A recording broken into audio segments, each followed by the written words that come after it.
Blink here music. Go boys. Inzweka yakazoitika ka boys. Yatingotkoreka padomba bantu kutaurira yakazoitika. Animal legend aive mawani angu boys. Ndine zvangu ndakatyora mutonazi. Pakasvika madhara matatu, madhara emabhachi vaine keshi. Akabva vandidana, ndakananga ikoko ndiri para.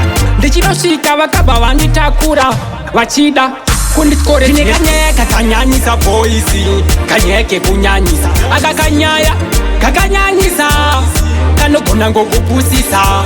Ndine kanyaya kakanyanyisa boys, kanyaya kekunyanyisa. Aka kanyaya kakanyanyisa kanogona ngokupusisa. Aive mawani angu boys, ndine zvangu ndakatyora mutonazi.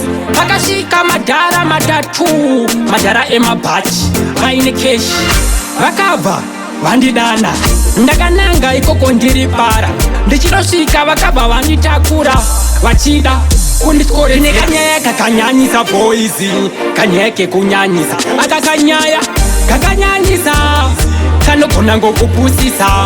Ndine kanyaya kakanyanyisa boys, kanyaya kekunyanyisa. Aka kanyaya kakanyanyisa kanogona ngokupusisa. Nokundibuditsira zibanga vachida kundicheka-cheka. Apa ndaive ndakuchema, vakabva vandibisa mabodibodi zvekuti ndakasara ndichiona blank. Vakabva vandisunga kumeso nejira reblack. Raidziya kumbesi, ndakabva ndapepuka. Ko chatove chiroto ka boys.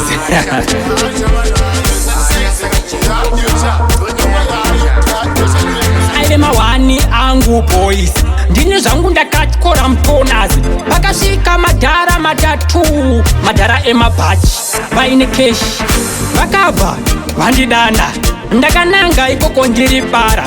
Ndichinosvika vakabva vanditakura vachida kunditkore. Ndine kanyaya kakanyanyisa boys, kanyaya kekunyanyisa. Aka kanyaya kakanyanyisa kanogona ngokupusisa.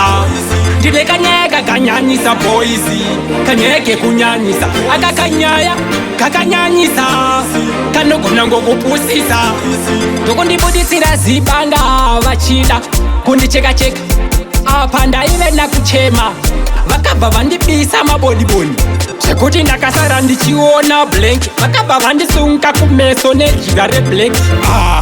Raidziya kumbesi, ndakabva ndapepuka. Ndine kanyaya kakanyanyisa boys, kanyaya kekunyanyisa.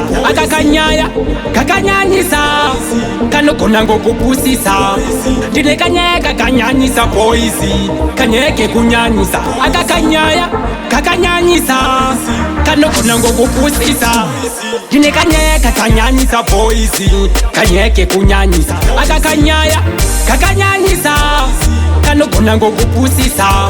Ndine kanyaya kakanyanyisa boys, kanyaya kekunyanyisa. Aka kanyaya kakanyanyisa kanogona ngokupusisa.